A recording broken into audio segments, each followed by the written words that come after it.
شروع اللہ کے نام سے جو بڑا مہربان اور نہایت رحم فرمانے والا ہے۔ الصلاۃ والسلام علیک یا رسول اللہ وعلی آلک واصحابک یا حبیب اللہ۔ السلام علیکم معزز ناظرین و سامعین، اللہ تعالیٰ سے دعا ہے کہ اللہ تعالیٰ آپ لوگوں کو صحت و تندرستی عطا فرمائے اور آپ لوگوں کو ہمیشہ خوش و خرم رکھے، آپ کو ظالم کے ظلم، حاسد کے حسد سے محفوظ فرمائے۔ آج کی ویڈیو کا عنوان ہے، اگر نکاح میں لڑکی یا لڑکے کے بارے میں غلط معلومات دی جائیں تو نکاح کا حکم کیا ہے؟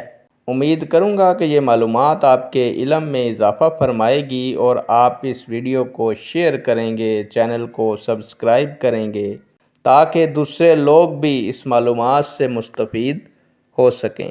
پیارے دوستو، بڑھتے ہیں ویڈیو کی جانب۔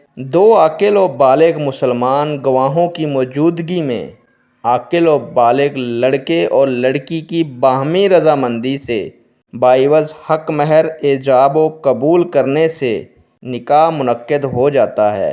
دوستو، اگر نکاح میں لڑکے اور لڑکی کے کسی شدید جسمانی عذر کو چھپایا گیا ہو یا لڑکی لڑکا دکھائے اور گئے ہوں اور نکاح کسی دوسرے سے کیا گیا ہو تو ایسے نکاح کو نکاح فضولی کہتے ہیں۔